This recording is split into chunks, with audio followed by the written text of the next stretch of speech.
You're listening to Change Your POV Podcast, episode 86.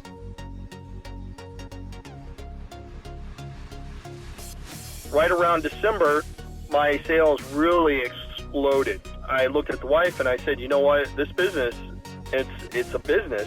It's not really a hobby. It's something that could be sustainable. And maybe we should look at getting a warehouse or actually doing this, not as a home-based thing.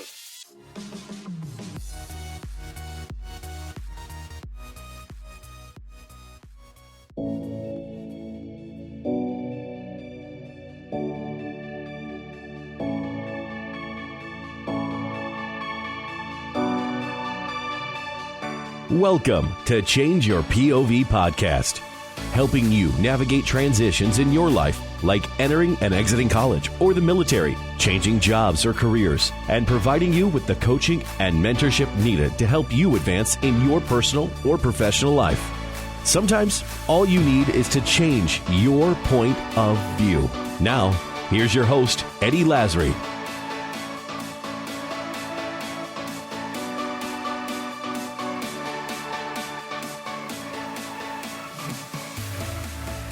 Hello, folks. Welcome to Change Your POV Podcast.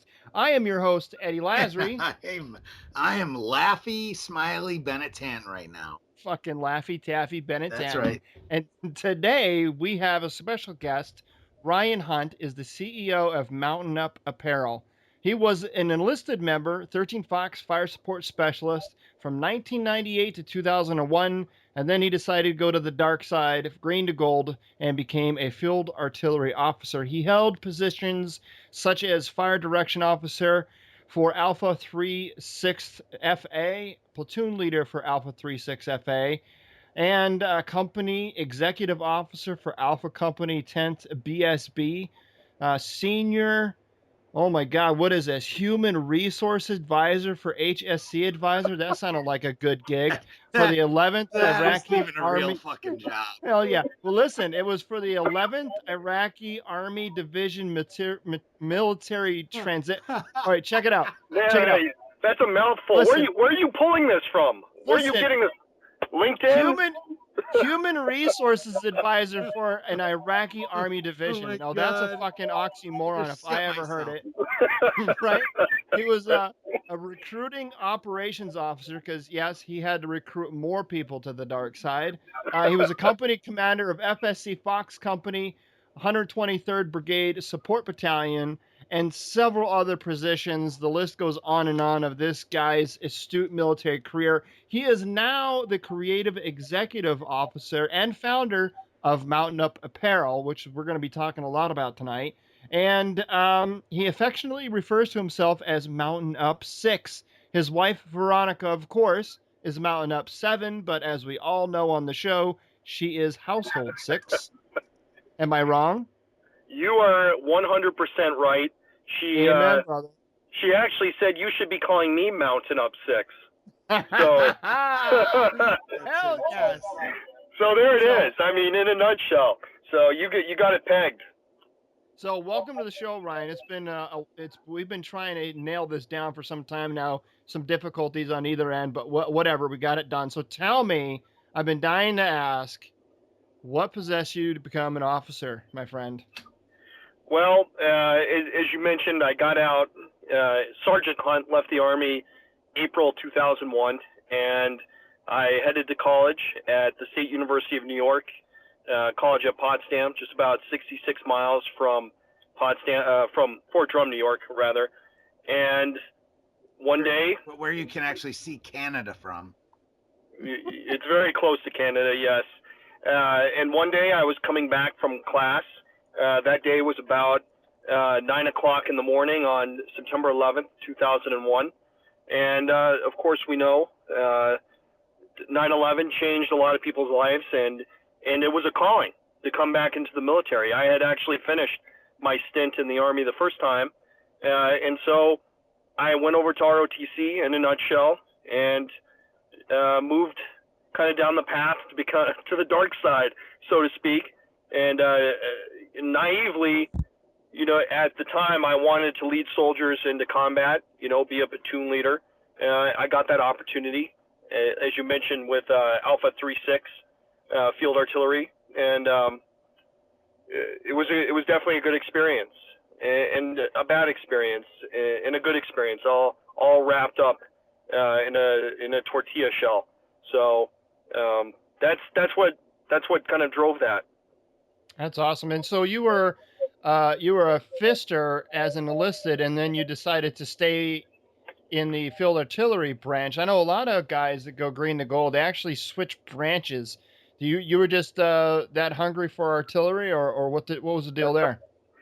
Yes, I was a 13 Fox, or a fister when I was enlisted, and initially I thought my stint in the Army as an officer would be very short. I just wanted to deploy, lead some soldiers into combat, and maybe fire some artillery shells, and then come home, get out of the Army, and live the rest of my life in peace. What ended up happening is I stayed in the Army about a decade or so longer than I expected. But I initially started off as a field artillery officer. Later on, I transitioned actually to logistics officer, and then finally to a simulations officer.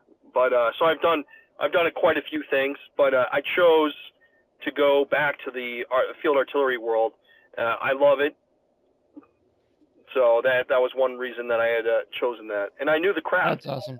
Yeah, right, exactly. It's not I don't know, it's one of those things. Artillery, you either love it or you hate it, right? There's not a lot of middle ground there with artillery. Oh yeah, definitely. But it's an art and it's a science. So yeah, that's right. Yep. Yeah, I remember being on the Hill. I barely graduated high school, literally, not even kidding. Math was probably my worst subject. And, before long, I'm sitting on the OP at Fort Hood, Texas, and I was a senior Colt platoon. I was the senior squad leader of our Colt platoon, and basically up on top of the OP. And it was almost like I felt like an orchestra conductor, right? I was up there, and we were doing some crazy things, man. We were doing like, coordinated illumination. Yeah, this is at night. We're doing coordinated illumination with, with Copperhead. We were doing, coordinated illumination with simulated moving targets and PFPs. And we were just doing all kinds of just, the sky was the limit of things we were doing. We had a lot of rounds that we had to expend. And we were up there for 3 days. It was just, and then somebody kind of made the comment that that's some pretty advanced, mathematics, trigonometry with trajectory and everything else that you've got going on with angle T and everything else. And, we're working with the footprint templates for the Copperhead rounds. And so I didn't realize that a job as a forward observer or 13 Fox really is applied math, right? And it's once I figured out that what I was doing was actually considered math, I actually enjoyed math. But up until then, it was just numbers on a page, and I hated it. But I think 13 Fox, and it was crazy because many of my listeners know that I didn't actually join the Army knowing that I was going to be a forward observer. I actually joined because my recruiter convinced me that I was going to be a firefighter, a fireman. And you know what, Eddie? A lot of people that were at basic training and then AIT were sold that same bag of goods. So we had a lot of firefighters or wannabe firefighters, and they sold me on. They said, "Oh, it's kind of like the movie Stripes. You're going to go into this vehicle with these thing called Class A's, and you're going to monitor radios and launch, missiles and stuff." And I was like, "Oh, that sounds pretty awesome. Let's do it." Yeah. And you get there and you're like, what the hell did I get myself into, right? Are you fisters done blowing each other? Listen, you got to tell me, were you ever on a fist V? Who? You, me? Ryan. Yeah. I have one picture of me on a fist V. That was the first and last time I was on a fist V, and that was an AIT. I was a light fighter the entire time I was enlisted. So okay. Yeah, there weren't any Humvees or nothing. Yeah, at the 10th Mountain. 10th Mountain. Yeah, just like I said, Eddie, when you guys are done blowing each other, let me know. Well, okay, so here's I was Colt pretty much my whole time, except for when I was in Korea. I was attached to Charlie Company I First and think Bennett's feeling 506. lonely. No, Yeah, I'm he good. I'm is. just drinking tequila, baby. Listen, I wish I could you're be. normally I'm fucking outnumbered on these shows, right? It's me No, and I like know, a and bunch of that's Marines and why shit. I'm straight up muting my mic and I'm just letting you roll with it because otherwise it's usually us O3s slamming you in the ass. So Yeah, good. yeah. Well, here's an 11 Bravo story. It's pretty close to what is an O? What do you call them?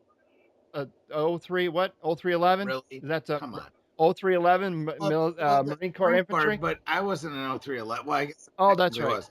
I was Yeah, an yeah. 0321, so I was almost like a forward observer just in the Marine Corps. Got Saying. it. Anyway, Okay. keep going. So So I so speak there. your language. All right. So you'll appreciate this story. So here I am. I go from a Colt platoon to basically light infantry up at first to 506 Oh, Currahee I know the up on story. the I forgot about this. DMZ, and we decided to go out on our first field problem. Well, it was my first field problem up there, and we're out there and we're on this. It was like a live fire range, and I was the platoon FO, and of course I had a very wet behind the ears RTO. I still remember his name was King. I don't remember his first name, but his last name was King. And oh my God, I screamed King. I can't tell you how many times this guy was no way this dude was ever meant to go light infantry. But anyway, so we're doing this maneuver, this movement to contact. We had this objective that we were trying to get to, and we had the the 60 mortar team. Now, mind you, the 60s were only firing the dummy rounds. That's got the like the shotgun shell in the nose Sure. cone. So it still launches and it's still the same weight or whatever, but when it hits, it goes bang, it doesn't go boom. However, I don't know, whatever 5 pound, whatever, however much a 60 weighs, that thing comes barreling down out of the sky and hits you. You're done, right? Oh So yeah. we're dropping these rounds, we're walking these rounds on the target, and the mortar, I called the fire mission and the mortar teams give me a shot over, and the platoon leader starts to run. I grab him by we had the LCEs then. I grab him by his LCE and I jerk him back. Now mind you, this is a infantry lieutenant. I jerk his ass back and I'm like, whoa sir, where are you going? He goes, they fired, I was like, no, there's a time of flight, sir. If you keep running, those rounds are gonna come in and gonna hit your ass. I said, you don't want that, man. So, and No he way. didn't. He could not understand the concept of time of flight. Like as soon as he heard the radio, because he was monitoring, he heard shot over. Like he just, I don't know what he was thinking. I don't know, because Band of Brothers wasn't out then. I'm not sure exactly what the hell what movie he was referencing. But so I've always, I can't say disliked lieutenants, but the ones that were just really ignorant. Now Mustangs are a little different. And Mustangs are a rare breed because they get you, but at the same time, they know They all can the be tricks worse. and shit. Yeah, they can be They can be worse. You're worse. right. Yeah, or I had one Mustang, great guy, but he like kept wanting to come down on the team to do like NCO shit. I'm like, no. You gave all that up, sir. You went to the dark side. You go over there and do your paperwork, whatever the hell it is you do. But you're not an NCO anymore. So some guys have a hard time kind of giving that up. Did you find that to be the case with you? It was definitely a tough transition, and it was difficult because I left Fort Drum in 2001. I came back about a year and a half later, 2 years later, and I was originally in 215 Field Artillery. I was actually supposed to go back, and they said, "Oh, this guy was enlisted. We're going to move him over to 36." What had happened though is over the course of the time I was gone in college, everybody had migrated from 215 over to 36. So my first NCO was an NCO that I had gone to PLDC with, that I had been, a soldier with all the way through being an NCO. So it was an interesting transition for sure. And I had to break some habits, some NCO habits that I had. But eventually I did, and the show rolled on. Yeah. So that's awesome. So you are still technically active duty, is that correct? Yeah, it's a little secret, but Mountain Up has a few active duty members actually, a few reservists and quite a few veterans. And yes, I'm still on active duty technically for another. Well, it's not really technically. I am for another 6 weeks, 5 weeks basically. The 14th of October is my last day on active duty. Well, So that's beautiful. Yeah, is man. beautiful. Congrats. So Yeah, I it have is. two artillery stories that I have to tell really fast. One from the Marine Corps and one from the Army. Okay. One of them's a loving relationship. The other one is not. Oh boy. So all right. So Marine And there Corps, we were. right, and there we were. No shit. So There I was. No shit, there I was. So we were learning to call for fire. This is like 1993 at Camp Lejeune, North Carolina, and we actually got to work with a battery of the one M198 howitzers, the Oh, yeah. 155s. The Yeah. Toad. Yeah, Toad howitzers that the Marine Yeah. Corps rolling. And Marine Corps' danger close is 100 meters, Yeah, right? pretty much. Okay. If not less, it just depends. So either way, so we got, that was the first gun that I ever got to call for fire with. And we were just splashing shit all over the place. It was phenomenal to actually do live fire stuff like that. We got to call in close air support as well, where Oh yeah. now this dates it. You ready? I was Yeah. calling in A6s. Oh, I thought you were gonna say Wow. Mustang. No, I was calling in ordnance dropped off of A6s. Jesus. Isn't that crazy? Yeah. Wow. Mustangs, my balls. Anyway, so yeah, so A6s and F18s, but the A6s, that was, man, that's a loud bastard at low altitude. Hell Then yeah. all right, so that was a lot of fun. Did that a few times in the Marines. But then all right, so National Training Center. This is the Yes. Army. NTC, we're getting ready to deploy to Egypt, and we had to get our whole desert groove on, right? So Yeah. so we're out there playing freaking playing shoot 'em up bang bang out at NTC. First, now we're light fighters out there. That didn't happen very often. This is like, That was very rare. yeah, this was 2000. This was actually 2000 when we were doing this, right? Wow. And we actually were one of the first light units to field the Javelin. Mm, So we were tearing some armor up. But Oh yeah. on our side, we actually had at least one battery of M109s. And I want to say they were like A6s or something, the Paladin. But we didn't know that they were on our side. So either way, Oh, boy. either way though, we like dig in for this night. You know what I mean? We're getting ready to we're ready for a counterattack. Well, next to us pulls in like 3 M109s, and they have an engineer, like a bulldozer, dozer down and get them a position made or something. And this is the night when we're getting ready for the shit to go down, right? But we actually have a little downtime. So we're ready to take a nap, right? Oh, fuck no. The Paladin decide that they're just gonna light shit up. Hell yeah. So from about midnight to 4 a.m., it's 4 hours is just constant. Oh Yeah. yeah. And they're only, I don't know, 50 meters from us.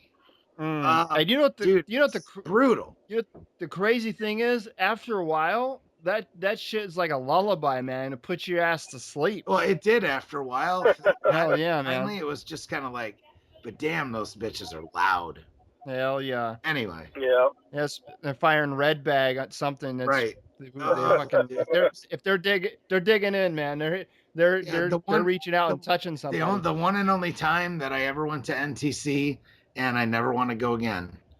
We turned. I agree. We turned California Dreamin' into a cadence. So it was fantastic. I've been there 8 times, Oh, man. hell to the no. Yep. Now, see, that's like Yep. JRTC for me. Yeah. Yep. Okay. I've been to Fort Polk about, I don't know, more times than I'd like to count. Now I went to Yeah, I've been Fort to Polk. both. I went to Polk once as an augmented OC. So it was me and my platoon sergeant and one other NCO in our platoon. We threw our 3 Humvees on the train, and we rail loaded that shit down to Fort Polk, and we were out there as observer controllers. And we've never played that role before, but it wasn't difficult. I mean, especially 8 times at NTC, we knew what an OC did. Right. But what we were unfamiliar with the terrain, and I was cruising. I was following this truck, this other Humvee. It was a Colt platoon that I was OCing, or it was a Colt section I was OCing, and we got our NVGs on. Of course, I'm just in my Humvee by myself driving, and the truck in front of me has his blackouts on, but that's it.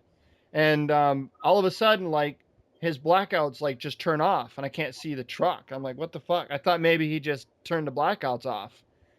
And then next thing you know, the whole fucking world just drops out from underneath me. My truck Oh, goes over this jeez. cliff.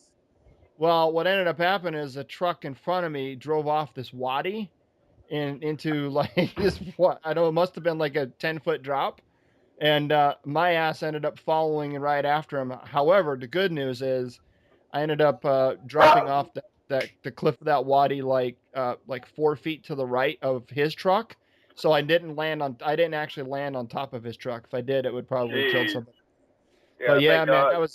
that was a scary time, man. We just everybody was pretty rattled. Nobody got hurt, but well, let me tell you, it scared the shit out of you dropping off one of those things. Well, Anyway, enough of this Army. yeah. Well, I'm sorry. Let's get back to Ryan and Mountain So- Up, because I love it. I freaking All love right. it. I love Mountain. Oh, we now, love here's the you. thing. We love you. So Ben, okay, so Bennett introduced me to Mountain Up Apparel, and I was telling Ryan this last night when we were trying to record. I when Bennett first told me, I was like, that's cool, because I knew Bennett, you were in 10th Mountain. So Well, except for they just have the best hats in the entire fucking planet. yeah, well, yeah, and I even saw your hat, but it was a 10th Mountain hat. So when I heard 10th Mountain Apparel, I thought that all they sold was 10th Mountain shit. So I didn't get like too terribly excited about it. And then, you were telling me about these like, first Cav hats and all these other like division stuff. I'm like, what? And I started looking at some of the Facebook advertisement, and sure enough, there's like all of this like, Cav and 4th AD and all this other shit coming out. I'm like, all right, man, that's pretty cool. And then Ryan starts dropping all this 13 Fox memorabilia out there, and I'm like, what the hell? I had no idea, Ryan, that you were a fister, and Yeah. it all makes sense to me now. And so basically, it's this Mountain Up Apparel is really, it's like this little website that was created just for me. It's really what it is. It's got all my thank shit. you. So, Thank you. so I got to ask did a make couple it of for you. questions. Oh, good. I'm glad. That's awesome. So, what are you doing now, right? As active duty, about to hang up the. What are you, major by now? I am a major. Yep. Okay. So you're about to hang up the gold leaf, right? Yeah. As you're transitioning out of the military. So what things are you doing now while you are in to help you evolve out of the military to be successful? Well, that's definitely an important question. It's an important question not just for me, but for anybody that's making a transition out of the Army. And that is, you should have a strong plan. So my plan really began about a year ago when I started Mountain Up. So that was part of my transition goal, was creating a business, a viable business, a sustainable business. And I wanted to do that before I got off of active duty, so I could see whether or not I would be successful or not in that endeavor. And so far, Mountain Up is successful. Another thing that I've done personally for my transition, I hold a master's degree, but I also have applied to the University of Nevada, Las Vegas, which is where Mountain Up is based out of, for a second graduate degree through the College of Hotel Administration there. So those are two things that I've done just from my personal transition strategy, and it's something that, you know, as a soldier is preparing to get out of the Army, they definitely need to look at those things. And another thing, and some people may take this the wrong way, but I think an important piece of this is, especially for someone that has been in a long time or maybe even a short time, depending on your circumstances, is really looking at your health and making sure that all your medical records are updated and that you're preparing for the next step from the Army to the VA system, if that's something that you're doing. And I know you. There's some experts probably in this area, but it's important. And I've started that process just recently, and it's mind-boggling. But from the first time I got out of the Army in 2001, in my strategy now, completely different. Even with the VA, and the VA is a lot different too. Just to talk about that, I understand there's a lot of issues and whatnot and politics behind the VA system. But what I've seen as a person that's transitioned out of the Army twice is that there's been a lot of improvements too. And one of those improvements is in technology. So I was able to go on and file my GI Bill and file my medical claim right there on the internet through e-benefits. And that was great. I mean, it just makes life a little bit simpler for everybody if you understand the technologies and kind of can, you know, crack the code on the e-benefits. It's a little difficult, but you know, those are important things. Making sure that you're ready for the transition, having a great plan, and having a fallback plan, and then maybe having a fallback plan to the fallback plan, and then maybe a fallback plan to the fallback plan to the fallback plan. But you get my point. It's all about planning and taking some action. Right, exactly. For sure. Hey, also just to put out there, any of our listeners, if you need help with any of that stuff with the VA and like you're recently getting out or anything like that, I happen to be a subject matter expert. So don't feel free to reach out at any point. Mm-hmm. And that's I will. Excellent. Yeah, I'll hell yeah. Reach out. Hell yeah. I've only helped a couple dozen, close to 100 guys at least deal with this stuff. So I don't talk about it a lot necessarily because I just switched jobs within the VA, but this is what I do for a living, folks. So. Yeah, and that's the thing too, Bennett.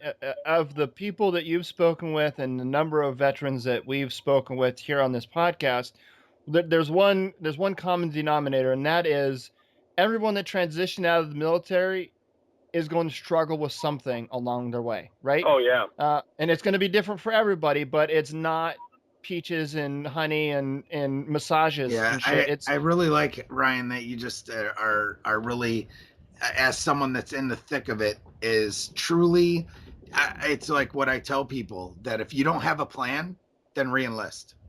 Right. Because it's true. I'll tell you, I should have started off with this.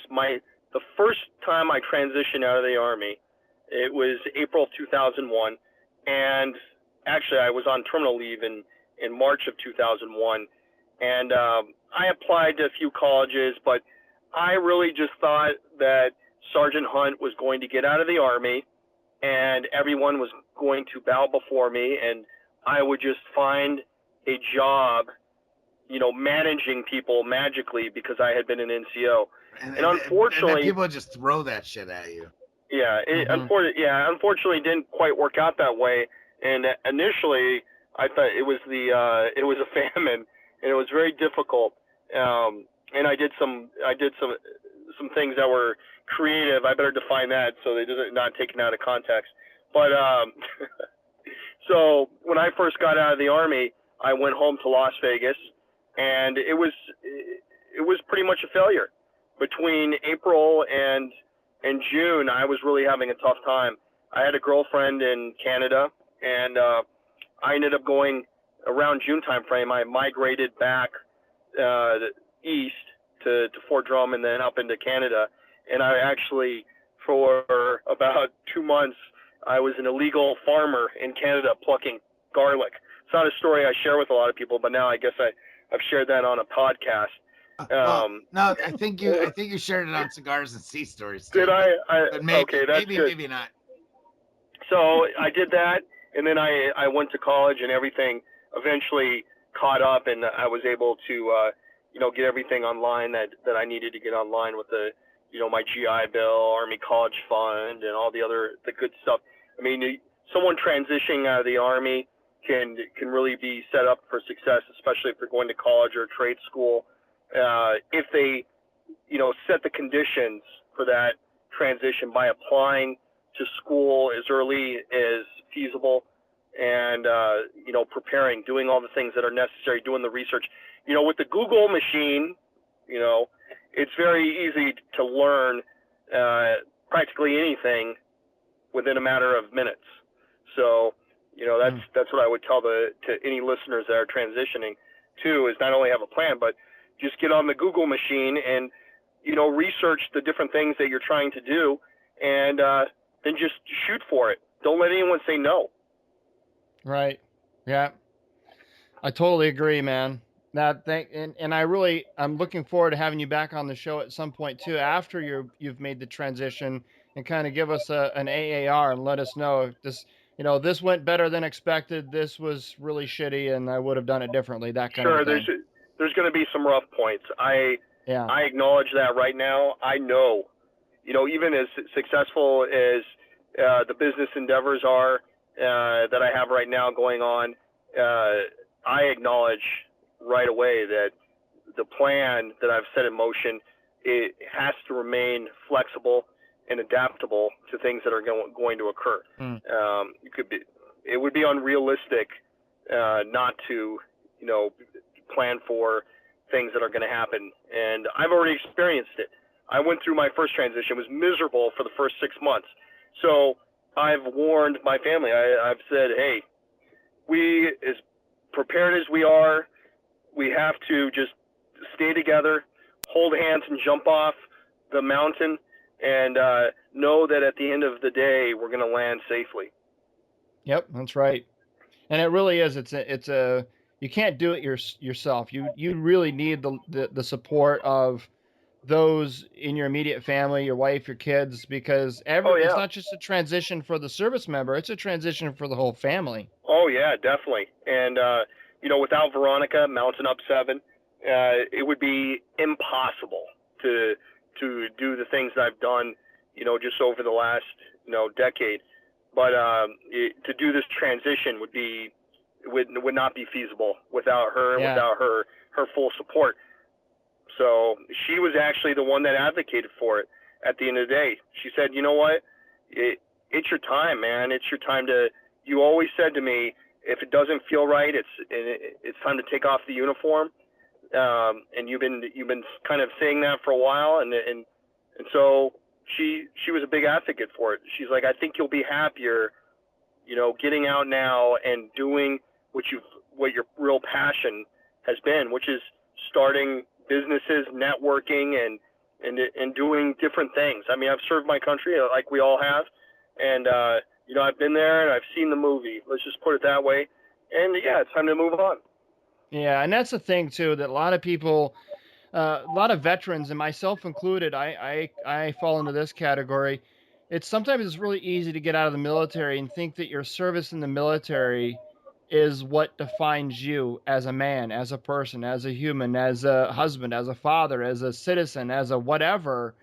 But once you realize that it's really truly only just a chapter in your life, and you can be proud of it. I mean, I'm not saying that.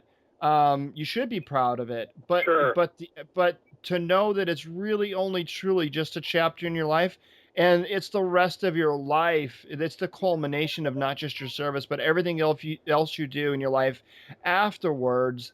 That adds up to be your total being, your total worth. You know what I'm saying? I do, and I couldn't agree more with that. So hopefully we'll definitely reconvene in about 7 to 13 months, and we'll see how that transitions going for me.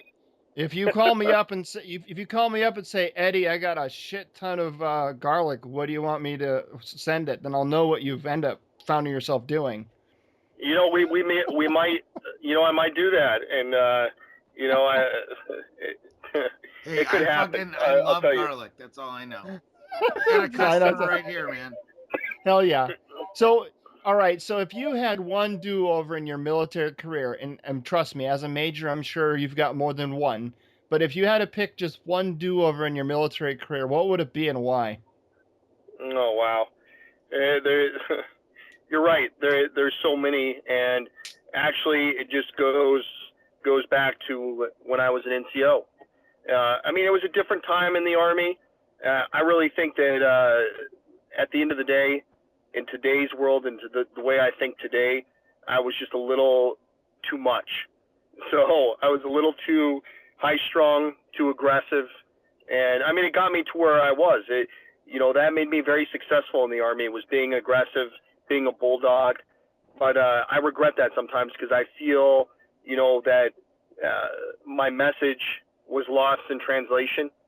And so, I feel bad. Maybe I know I took care of soldiers at the end of the day, but at the same time, now that I've seen it from a different perspective, many different perspectives, I always question whether or not, maybe I should have been a little nicer as an NCO, because I was that NCO,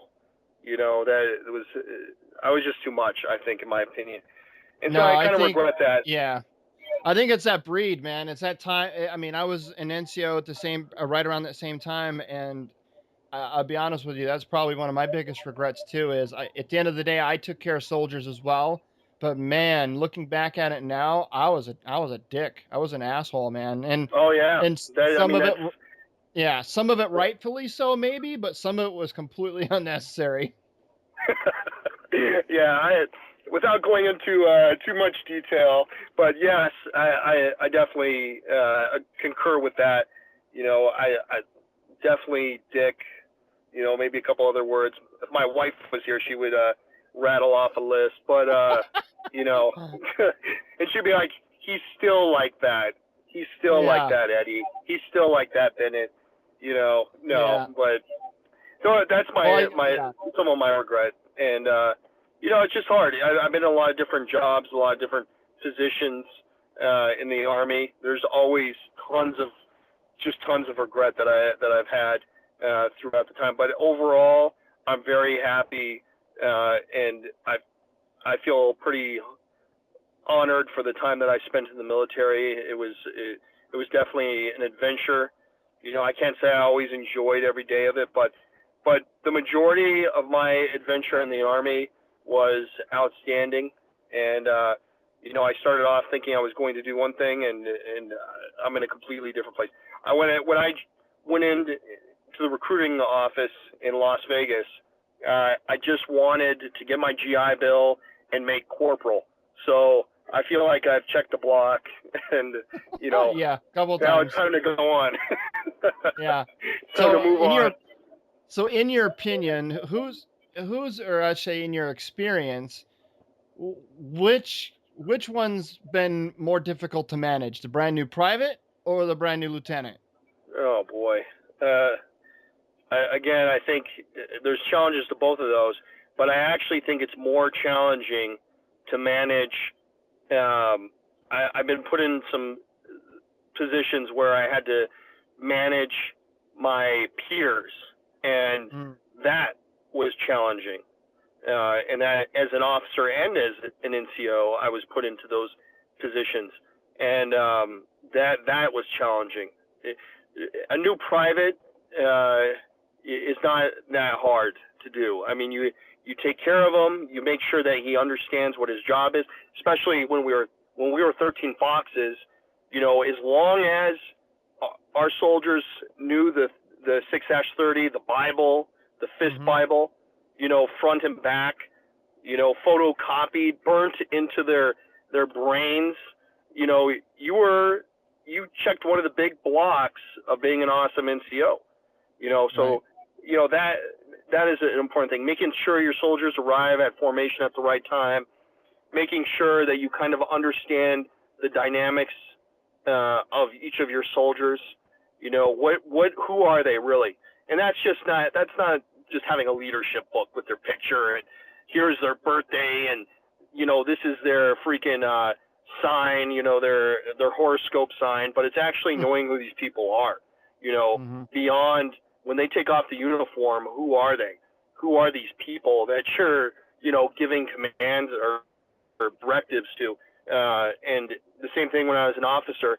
I mean, lieutenants, for the most time, when they understand what your vision and your intent is for the most part, and they see success and they see achievement, actually this is with NCOs and soldiers too, then usually you have a pretty good time managing people. And so sometimes I've had some issues with maybe particularly, without saying any names because I'm not going to do that, but I've had some different issues with certain NCOs along the way.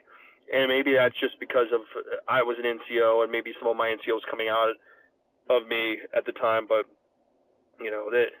Okay, enough rambling, but you get the point, right? Totally get the point. So I want to switch to Mountain Up now. So talk to us about the inspiration behind Mountain Up. Like, where did it come from? What, you know, who thought of it? Why is that your passion? Why the apparel stuff? Like, where'd that all come from? Sure. So Mountain Up, it's a lifestyle brand that's inspired by 10th Mountain veterans. I'm one of them. And it's for all veterans. Although originally we said, you know, it's by 10th Mountain veterans, for 10th Mountain veterans, but it's expanded, obviously. And we're inspired, our inspiration comes from the original 10th Mountain Division, which was based out of Camp Hale in Colorado, all the way to modern times. So that's kind of where we've gotten the inspiration, the strength, and the power, and the drive. That's where that comes from. In terms of where Mountain Up started. So Mountain Up started on a TDY, and I was sitting in my hotel room, and I was watching, I can't even remember what was on the TV, but I was watching something, not really paying attention, and I was messing with my phone, and I came up with a design for a sticker, and I decided to go ahead and purchase about 1,000 of these stickers and post them on Facebook and see if anyone wanted to buy them. And surprisingly, I sold out of all of them. So after that, I was like, wow, maybe I should make some more stickers. But instead of that, I decided I had a 10th Mountain hat with me in my hotel room. And I was like, you know what? I'm going to make a 10th Mountain hat. So next thing I knew, I was making hats. And I used my ability to network and and my knowledge of logistics to kind of get that process going. It was very difficult. I learned a lot of things over this last year and still learning a lot. So that's how it started. And then as we continued to grow, it was a hobby. That's what I called it. It was just a hobby. And right around December, my sales really exploded. And I looked at the wife and I said, you know what, this business, it's a business. It's not really a hobby. Is something that could be sustainable. And maybe we should look at getting a warehouse or actually doing this, not as a home-based thing. And she thought I was crazy. And January came along and sales were horrible. In the retail world, they're always horrible, but for us, they were really bad. And then all of a sudden in February, our sales blew up better than Christmas, about 300 to 400%, and they just continued to climb. And then I knew right then and there that it was time to go get a warehouse and kind of start really putting systems into place and making this a legitimate business, and bringing on some partners and bringing on people that are coaches and mentors to me, and kind of growing this thing. And that's what we've been doing ever since. And we're working with so many different people And it's not just about selling hats. It's about synergy. It's about friendships. And anyways, I think that's. I'll pause right now. I don't know if you guys want to shoot another question or whatnot. No, I just want to interject we've already announced that you guys are now sponsors, or that we're affiliates with you guys for the show. But and you know what? This goes back to Cigars and Sea Stories and the whole time when initially I had found you, probably close to a year ago. Yep, very close. And at the end of the day, I'm saying this, and listeners that know me know that I don't bullshit people. And I'm straight up saying, and Eddie can attest to this as well, the best freaking hat off the shelf that I've ever put on my head. Oh yeah. And that's not, and I'm not blowing smoke up anyone's ass. I'm telling you, go. Well, hold on. I thought you were. I mean, not okay. I don't think I've told you this, but I'm going to say it to you right now on air. This is how we do it. Yeah. So you were like talking up this hat like it was like the greatest thing since sliced bread, and I thought it was just because you had such an affinity to being a 10th Mountain Soldier, right? Because you don't. I and everyone, all the listeners know that you do not identify as a soldier. You identify as a Marine. However, I also identify you identify as a 10th Mountain, right? Got it. Yeah. So you were talking about this hat, and I'm like, yeah. You even took a picture of it, and you sent me a picture of it, and you're like, oh my God, this is most covered. I'm like, it's the patch. You like the hat because you like it's a cool patch, right? I mean, oh yeah, the 87th Infantry Regiment patch. Right. Yeah, which I'm not a fan of, right, to be honest with you. But if I was in that division, put your fist in your ass. But anyway. Lightning bolt boy. Yeah. Oh boy. So I thought it was this hat, and then I went to visit you. 2 weeks ago? 2 weeks ago. Yeah, and I walk in, and after we got done locking in our embrace and our French kiss or whatever we did. Wow. You handed me my first Cav hat made by 10th Mountain, and I put that shit on, dude. And like normally I'm a big hat wearer, by the way, and I think that just comes with 10 years in the Army. You just get used to wearing a hat everywhere. Right. Oh, yeah. And so I got out, and I was always just a hat wearer. So I always been a hat wearer, and so I got tons of hats, and so I know how hats fit. I got all kinds of hats, and I know one thing's true: no matter what kind of hat I buy, it takes a long ass time to break that shit in to where it feels comfortable on my head. You know what I mean? I break the bill in. Oh yeah. I put this shit on, yeah. Dude. I don't even know. You figured out the size of my head before I got there because I never even adjusted the Velcro in the back since you gave it to me. Seriously. No, the shit is amazing. It's straight up like it is. Oh, it's just fucking amazing. So, no break-in period necessary. None.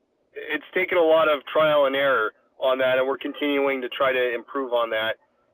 So we I really don't know how you can improve on it, seriously, but holy hell. I appreciate that, but we have a lot of improving to do on it, in my opinion. But we've if you could see the first hat that we made, which I have in our fulfillment center in Las Vegas, to the hats we have now, there's a huge difference in the quality from the start to the finish. And I think we're going to continue to make better hats as we move through this thing. And I personally, I like our latest hat, which is the Blackout Tactical cap. It fits. It really does. And I don't always say this about all our hats because our olive drab ones are low profile. So for some big-headed people, it might not actually fit that great. But the Blackout hat, it fits perfect. And I'm a little biased, of course, but it's a great hat and it feels great. That might be my next one. So your next evolution of hats are going to be one where I stick on my head and it fucking massages my head, right? Of course it is. Is that yeah? See, right. Hell yeah. So I gotta ask, man. So here I am. I'm on Facebook a lot because I'm promoting my shit, your shit, everybody's shit. Sure. And all of a sudden, I look at this video of this I don't know Tanzanian guy wearing a diaper or something. I'm not even entirely sure what he's got, and he's like swimming up what appears to be what I would call Shit Creek. Like it looks very similar to what I saw in Iraq, like Shit Creek. And it's not even a creek, it's not even a river, but let's say it's like he had no business swimming in this shit because it was only like 2 feet deep. But he was like pretending to like Michael Phelps his ass up this creek, and then he like stands up, he walks over to this bottle like on this mud beach. He pulls out his piece of paper, and I'm like, the anticipation starting to build, right? I'm like, what's happening here, right? And all of a sudden he turns around, he unrolls his piece of paper, and he says, Mountain up, good 10. I lost it, dude. So you gotta tell me what the hell is all about that. So, as we were talking about last night, Steve, aka Yeah, Steve, Steve. is we sponsor people from time to time, and so we're sponsoring swimmers. They might not be Olympiads, but Right. Maybe not. Shit, that's awesome. oh boy, but yeah, it's marketing. It's marketing at its best. And Awesome, I'm glad you enjoyed it. And Steve, he's very grateful that you enjoyed it. I think I could speak on his behalf. And Nice. and he'll be back. We're gonna good. see many adventures from Steve. I already told you my recommendation for Steve appearance later in the future, so maybe we'll see if that happens. We need to get him on. We need to get him on the podcast. I think Hell yeah. that'd be interesting.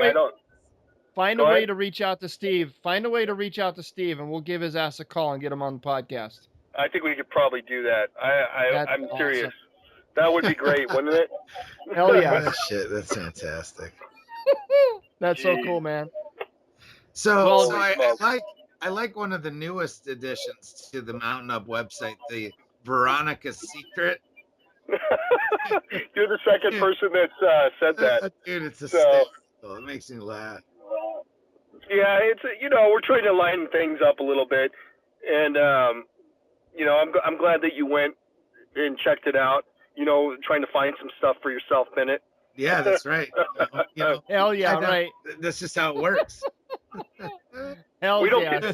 we don't have any panties yet, but eventually. I'm telling you, you got to get some Fister panties, some man. Fister panties. Hell yeah. It's funny, but it's in the works actually. Manty Nice. panties. They've been in the works for about a year, but we just haven't been able to find a good supplier, so it hasn't worked out. But it looks like we're on the verge of, not to let everything out of the bag, but we're definitely close to. We have a design for it, and it's definitely possible that in the next 90 days you will see some Manty panties. Oh, and Fisher. the other thing that's kind of cool is that you're starting to roll out Marine Corps stuff too. So I got one of the wood carvings, the Marine Corps emblem wood carvings. Okay. So I got one of those for my office, and then I also have an auto medal. So I have a 10th Mountain auto medal on one side and a Marine Corps one on the other side. Yeah, and I actually saw that on your car when I went up there. So hell yeah, that's where you got it. I didn't know. Yeah, that's where I got the auto medal. Oh, and then the other thing I got to give you props on are the T-shirts. I got I have one of the 10th Mountain T-shirts with the Mountaineer, the iconic statue. Dude. Sure. How you like that shirt? No, it's great. It's it's that lightweight kind of athletic, that feel nice. Dude, it's like a T-shirt you've owned for 10 years and it's been through the wash, 1,000 times, and it's just awesome. I like that. Sure. Yeah. We're trying to get we originally, when we made our first T-shirts, we were using 50/50 cotton, and so we've tried to move away from that, and we're trying to use tri-blend pretty much for everything that we do. It's just a better quality, and for a lot of people, Now, it are just those fits better. American Apparel shirts? For those ones, I believe they are, and then we also use Next Level. All right, awesome. So two different. We use really two different brands for the most part for the screening of our t-shirts. Yeah, man, I love it. So how much outsourcing do you do, like, internationally, or is it all done in the U.S. or what? The majority of it's done in the U.S. We have a really kind of complex model. Actually, it's several models that we use. So much like a Ranger Up, we do have a fulfillment center. So we don't necessarily make anything within Las Vegas. We do a lot of outsourcing. So, for example, we have partners that are in California that are making our hats. Our T-shirts are with partners, veteran partners, sisters that are in Arizona. Our wood carvings come out of Arizona. The auto metals are coming from Auto Metals. We have a really strong partnership with Randy, who's the owner of Auto Metals out of Louisiana, and Altogether American collection, which are mainly a lot of signs. Those are coming out of Nevada, and the owner of Altogether American is actually based out of Florida.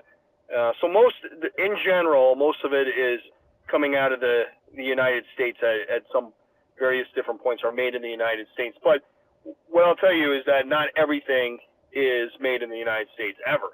I can't tell you that a piece of cloth or a thread was not, spun by some silkworm in China, but for the majority of our stuff, it's coming out of the U.S. and except for maybe stuff that we carry from, I don't know, Rothco. I think we carry some Rothco stuff now, and I think their hats might actually be made in China. I'm not 100% sure. What I can tell you is our hats are not made in China, the Mountain Up hats. I'm kind of dancing around the question, but that's basically the answer to that. We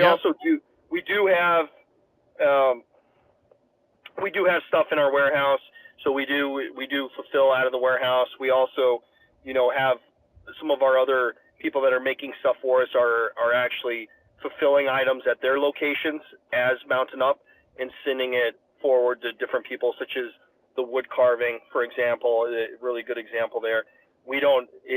It's made in Arizona. It's shipped right from Bill, who's our wood carver. Yeah, and Homeboy does a great job too. Oh yeah, he's a great guy, and he's a good guy. He just really is a good guy, and I'm glad that we have a partnership with him. And sometimes I wish that we were just selling 1 billion of those wood plaques, not just because I want to make money, but also to keep him, rolling in the, right. jobs. Right. So it's pretty good. But yeah, I think that answers the question, I think, for the most part. Yep, it does. I mean, I'm a buyer by trade. I'm a commercial procurement. So I know all about sourcing and where things come from. And, even companies out there that have the Made in USA logo, trust me, a lot of the raw materials are sourced from overseas. Yeah, you can't do it. And we're a very global, interconnected world. We just are. It's very hard, and I don't want to offend anyone that's gun-ho American, but it just you can't. It's very hard to get 100%. And I love America. We try to work with. I know that some of the money is going to American companies and to veterans. So I know we're doing the best that we can do with that, and we are thoughtful as best as we can with that stuff. But and quite honestly, stuff from China, for the most part that I've seen, it's just not high quality stuff. It's usually pretty garbage, like, in my opinion. But I'm not, Chinese people, I'm sure they're great, and nothing against them. No, they're making products the cheapest they can because if they made them expensive, right? If it was a high quality, expensive product to manufacture, we wouldn't be using them to manufacture it. We'd Oh be yeah, finding yeah. other places. So, But a lot of they, people, yeah. a lot of veterans, and you'll see it on any of the Ranger Ups or Article 15s or any of these other websites or my Facebook. The hecklers will come on there like no one's business, Oh, and yeah. that's probably the worst part about owning really a business that thrives on social media are the hecklers, and they are Oh just yeah. everywhere. But The yeah, some freaking of them. trolls. Oh, it's not just apparel. I mean, it's even I was promoting one of my podcast episodes. I think it was the episode that we did, Bennett, about Bergdahl, right? Oh, yeah, And him yeah. running it. Right. And I made a comment and I posted the link to the show in there and I said because it was a topic that everybody was talking about on this particular site.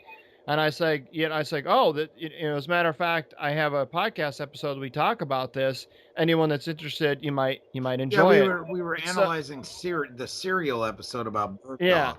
and Yeah. some dude chimes in. He's like, "Oh, nice. So you made a podcast episode about it. So you must be correct." Or some asinine comment like that. It's just what people are gonna be assholes no matter what you do or Oh what you yeah. don't do. Yeah. So it's just whatever. Exactly. It's pretty amazing. But you Well, just do the Ryan, best you can, and that's hell it. yeah. I'm very excited. Thank you so much for coming on the show. And again, I do look forward to having you back on the show at some point.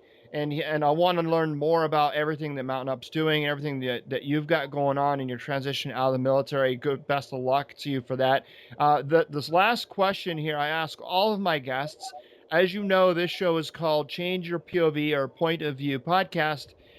Give us an example or a scenario of a time when you believed or thought something one way, but an event or circumstance occurred that forced you to see it from a different perspective. What was it, and what did you learn from that experience?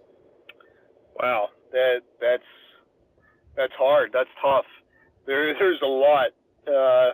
Just off the top of my head, I'm thinking of my wife, and she's constantly changing my perspective on things. I'm a very, very stubborn person, and when I focus on something, I don't want to move away from it. So she definitely changes my perspective. That's not getting to really the question. I always fall back. I gotta fall back. Not only with my wife is someone that's always educating me and trying to change my perspective on things, but the military, obviously, there's so many different examples. It's very hard to peg it down over almost 2 decades of military stuff. But definitely when I transitioned from being an NCO to becoming an Army officer, my first year or so, my whole perspective on how the Army ran and what my place in the Army was changed. I went from being an NCO that was very hard charging, and I felt like my soldiers were my property, and I wanted to take care of them, their best interest. To being an Army officer, I still had that perspective of taking care of my soldiers, but it was just in a different capacity altogether. And their welfare was still very important to me. The mission it was very important to me, but with a different type of leadership and a different type of managing things. Mm. Yeah, that's very cool. And not every, I mean, there's been a lot of people in the military, a lot of NCOs and a lot of officers, but very few people that have lived on both sides of that fence. You know what I mean? Oh yeah, for sure. And it's been a great ride though, for sure. That's awesome. Hey, thanks for your service, man, and thanks for being an awesome fister and a soldier, and I'll even forgive you for going to the dark side. But um, so for those of you that are interested in checking out Mountain Up and everything that Ryan's got going on, and one thing that I really dig about you, Ryan, and Mountain Up in general, is you guys are always coming out with something different, something new. Like, seems like every other day there's another something cool, something new. And you don't get that at every apparel place, right? A lot of people, they have their line of products that they promote the shit out of. And then, they might come out with something here or there, very far and few between. But you guys seem to be growing leaps and bounds. You're trying different things, and you're getting involved with a lot of different aspects of the market, and I think that's cool. So I'm going to keep following you, and those of you that are in the military, don't get turned off by the name so much, because it is Mountain Up. They do have more than just 10th Mountain gear on there. Pretty much all the divisions are represented in some degree. We've even got, like Bennett said, there's some Marine Corps stuff. You got some Air Force stuff. You're rolling out with a lot of really cool stuff. So if you want to check that out, you can head over to changeyourpov.com/mountain up. And while you're there, once you fill up your basket of all kinds of shit you absolutely need, then you can punch in the promo code GOOD10, that's GOOD10, and that'll give you 10% off. And that's the same promo code that we were talking about with our friend Steve there, swimming down the Euphrates River or whatever the hell it was. Pretty close. Yeah. And guys, I really appreciate the opportunity to come on your show. It's always a pleasure to talk with both of you, and I'm really glad that we've been able to form this friendship, and just looking forward to doing great things with you guys in the future. Hell yes. And I got one more thing for the listeners out there. So if you're listening to this podcast, it's releasing on August 26th, which is next Friday. So between August 26th and September 30th, right? So we're going to give you guys that's more than a month. To give you guys a month. So from August 26th to September does have 30 days in it, doesn't it? I got to look at my calendar because I'm ignorant. I think so. Yep. Yeah, it does. It does have 30 days. All right. So from August 26th to September 30th, if you go on to Change Your POV podcast on iTunes and you leave an honest rating and review of the show, and you mention Mountain Up in your review, we will collect all of those ratings and reviews between now and September 30th. And Ryan is going to choose amongst all of the ratings and reviews. He's going to choose the one that he likes the best, and we're going to get in contact with you, and we are going to let you pick out your hat of choice. Whatever hat you want, it will be on me. Change Your POV will buy you and ship you whatever hat you want if you get chosen, and we will read your rating and review on air and announce you as the winner. That's right. So go on to iTunes, Change Your POV, and give us an honest rating and review, and be sure to mention Mountain Up in your review. So how do you like that? Love it. Love All it. right, man. Love it. Working it. All right, Ryan. Take it easy, my friend, and we'll catch up with you later. All right. Take care, brothers. Yeah, All right. take care, Hey, man. folks, if you've loved this show as much as I did, be sure to head on over to the show notes page at changeyourpov.com/episode 86. Never miss an episode. Hit subscribe on your podcast player of choice. We have a lot more great content headed your way. If you want to reach out to me directly, you can email me at eddie@changeyourpov or bennett@changeyourpov.com. Until next time.